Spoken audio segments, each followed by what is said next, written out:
Factoring polynomials. Ax squared plus bx plus c. The method we're going to use today is the box method of factoring. It uses the box method we use for multiplication, like the Punnett square, but we go backwards. We do it in reverse. We'll start by looking at the steps for factoring. Now, this little card that you see on the right of the screen, I also have it uploaded to Canvas, so you can go find that and print it out or keep it near you if you need to. There are already steps that you know. We'll start by looking at the first step. The first step every single time we do this is always look for a GCF. No matter what, that's always the first thing you do. It's kind of like reducing a fraction. The second thing you do is a very simple step. You're going to make a box. And that's as easy as it sounds. You just simply are going to draw a box, same way as if you're multiplying. The third step is we're going to fill in the f and the l. F and the l is very simply this: x squared plus bx plus c, the first and the last. So the first and last will go right here and here. Next, we're going to actually multiply those. So you'll go off to the side and you'll multiply f times l, and whatever you get, you just keep that in mind. The next step is you look at this number and you find all the factors that add up to that middle term right there. And this will make a lot more sense when you see an example, but right now these are the steps. Okay? The last step, or the sixth step, I'm sorry, is that you put the O and I boxes. The two numbers that add up to this will go here and here. And then finally, you'll factor out each piece. You'll factor out across, you'll factor out up and down. Now again, that'll make a lot more sense here in just a second as we start the next example. Let's start with this first example. It's only two terms, 4x squared minus 10x. And something you'll learn over time is that when you have only two terms, there's only two ways to factor. One way we haven't learned yet, we'll learn next week. The other way is simply just what we've already done, which is the GCF. So we're still going to use our list here. We start by looking at the GCF. We have 4x squared, so that's 4xx, and 10x. Only have the x in common there. The 4 and the 10 both have a 2 in common, and that's it. That means your GCF is 2x. Now, you'll also notice on the list of factoring steps, that's the first thing. We always look for that. Sometimes that's the only thing. Like this case, it's going to be the only thing we do. Sometimes, as you'll see later on, we can do many things. It's only a first of many steps. But here, we take out the 2x, and we have 2x times, and then 2x minus 5. So sometimes all the factoring steps only amount to just doing that, because 2x minus 5 is two terms, there's no GCF, and you don't know any other way to factor, so you leave it at that. All right, so with this next example, we're going to get into the real stuff here. We're really factoring here. We're going to go through our steps still. The first step is to look for a GCF, and in this case, you've got x squared, 3x, and 2. They don't all have x's. They don't have a number in common, 1, 3, and 2, so no GCF. That's okay. That's going to happen a lot. No worries. And that's the one step, if you do forget, you're going to be all right. You just got to do more work at the end. But it's very often, it's kind of like adding fractions. Sometimes you can reduce them, sometimes you can't. Now, the next step is going to be simply to make a box. So we'll go right here and just somewhere, draw you a nice good box. Don't try to be real tiny and small. Give yourself plenty of space. Step 3, we're going to fill in the f and the l. Remember, the f is the first term, so x squared. The L is the last term, so 2, and it goes in the top left and bottom right. The next step is we're going to multiply the F and the L. So that means we're going to multiply x squared times 2x, or x squared times 2, which gives us 2x squared. All right, so that means then the next step is to find, and this will make a lot of sense after you see 3 or 4 of them, but you find the factors of F and L that add up to the middle term. The middle term is right here. So we're basically looking for what number plus what number equals 3. But these numbers have to be factors of 2. X squared you get by going x times x. So we know it's going to be an x and an x.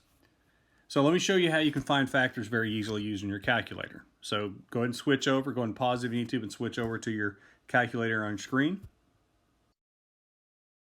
Okay, so we found our middle term is 2, and we want to find the factors after 3, so we need to know the factors. So the real quick, easy shortcut is you take that number 2, that you're trying to find the factors of, and you divide it by x. And I notice I'm at the graph.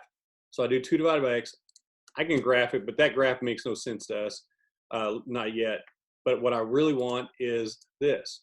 I want to look at the table, because now you notice in the table, what you have are all of the factors of 2, everything that multiplies to give you 2. And in this case, the only factors are 1 and 2, or 2 and 1. And lo and behold, they both add up to 3. So that's what we're going to use. The 2 factors of 2 that add up to 3 will be 2 and 1. Okay, so now that you've seen that, you should recognize that the only factors of 2, well, are 1 and 2, but 2 plus 1 does give you 3, so those are the 2 factors we're going to use. One's going to be 2x, one's going to be 1x. Now, if you remember, when we multiply, what we put in those 2 corners doesn't matter. It's just 2x and 1x, and it doesn't matter which is which. Okay, so next, we will look at, we put them into the boxes. Now, the last step, we're going to factor out. Now, what this tic-tac-toe board means is we're going to factor up and down. So for example, x squared and 1x, what do they both have in common? They have an x. Then we look at those two. 2x and 2, what do they have in common? They have a 2. Now we're going to look across. X squared times 2x, both have an x in common. And then these two, 1x times 2, has a 1 in common. So we pull out a common factor for each column and each row, and that gives us x plus 2 and x plus 1, which means that x plus 2 times x plus 1 should give us x squared plus 3x plus 2, which it will. For our next example, we'll take a look at it. We'll start off with finding the GCF. So we have 3x squared, we have 3x, and we have 18. And yes, those do have a GCF of 3. So we can pull it out, and we have x squared plus x minus 6. Now the great thing about pulling out the GCF is now that means all of this is one thing we need to remember to work with. We will need to remember the 3, but we'll deal with that in a minute. So we're going to only work on that. So the next step, make our box. Okay, we're going to take our first and last terms and put them in. So x squared and negative 6. And that negative 6 is very important that you remember that, not just put a 6 in there. The next step is we're going to multiply them. So let's go x squared times negative 6, which will give us negative 6x squared. Well, remember, to get the x squared, that just means we have an x there and an x there. So now we got to look at the factors of negative 6. So go to your calculator, do the exact same thing, put in negative 6 divided by x, and then we'll come back and take a look at this. Okay, so now we're looking for negative 6 that adds up to 1. So again, let's remember our shortcut. Go to y equals, type in negative 6 divided by x, and then second table, or second graph. And now we've got our table, and we can see, let me start up here at 0. 0 is always going to be an error because you're dividing by 0. So here we're looking for factors, numbers that if we add these two together will give us positive 1. So if you need to do this, 1 plus negative 6 is negative 5. Doesn't work. 2 plus negative 3 is negative 1. Close, but doesn't work. 3 plus negative 2 is 1. That'll work. Notice we have some decimals, and before we get to the next one, 6 and negative 1, which of course doesn't work. We don't care about anything with the decimals. So now that we're looking at this, we only want 1, 2, 3, 4 different possibilities. We found it with 3 and negative 2, so we're just going to use that. So go back now and 3 and negative 2.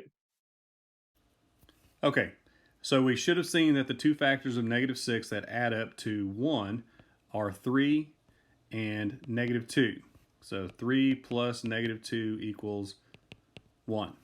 So that means we can put a 3 there and a negative 2 there. So now we'll go ahead and go through and factor up and down and then left and right. So we'll start by going with these two.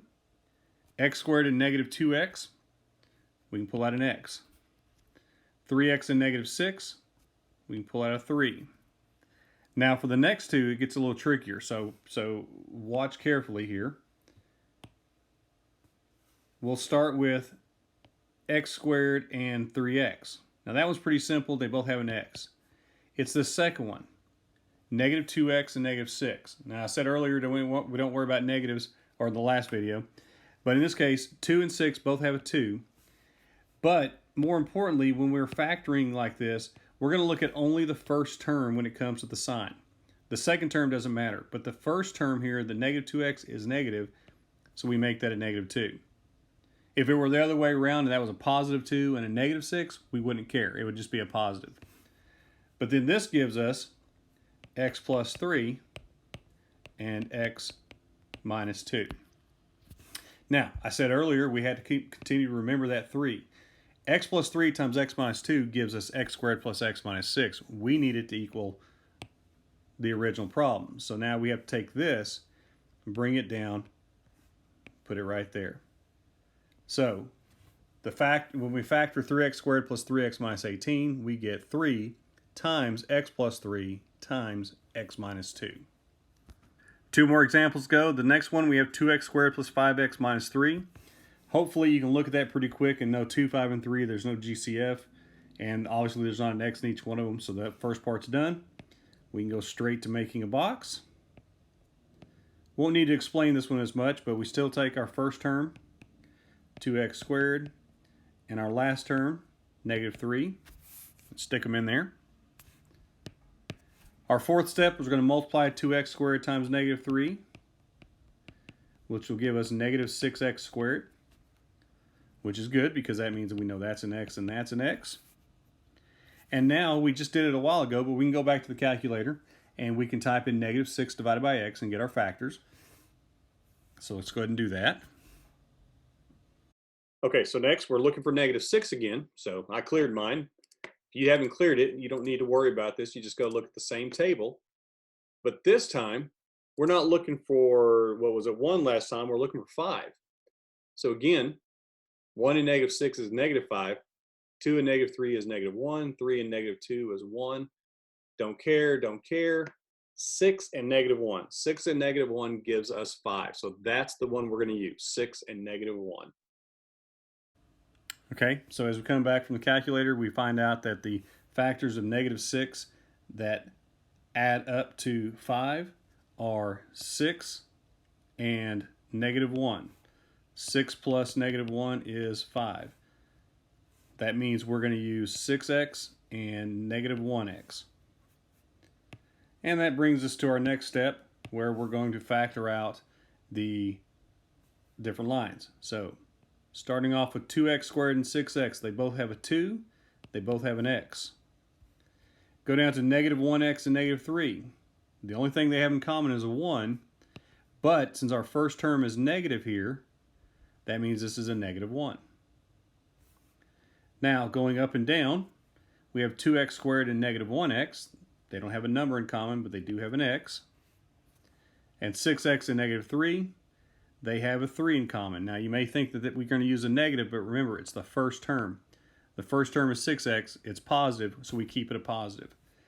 That means we have x plus 3 and 2x minus 1. And if we want to do a quick check, we can do that. And x times 2x is 2x squared. 3 times negative 1 is negative 3. 2x and 3 is 6x. X and negative 1 is negative 1x. So 6 plus negative 1 is 5x. So it works out. So our factors are x plus 3 and 2x minus 1.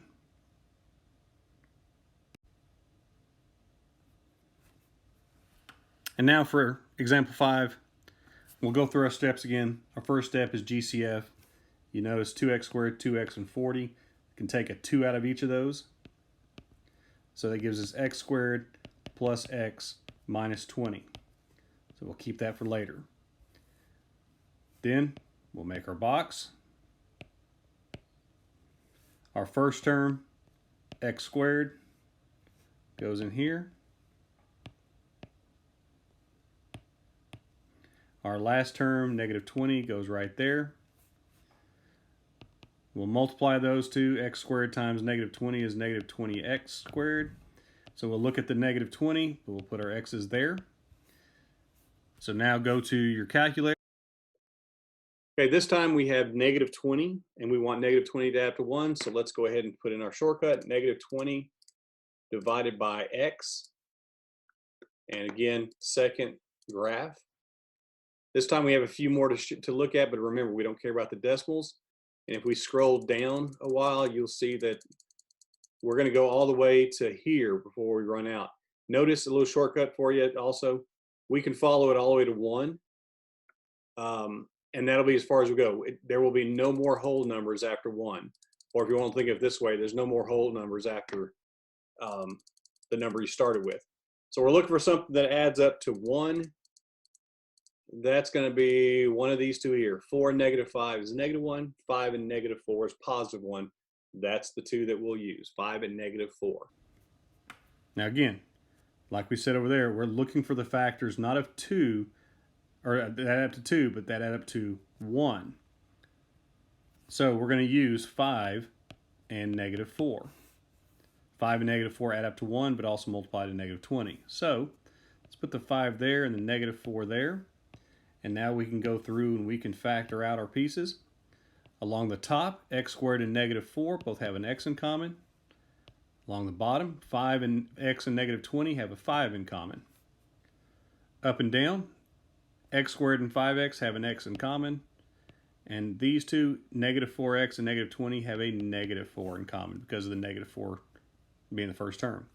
So that leaves us with x minus 4 and x plus 5. But don't forget the 2 here. Bring it down. So we factor this into 2 times x minus 4 times x plus 5.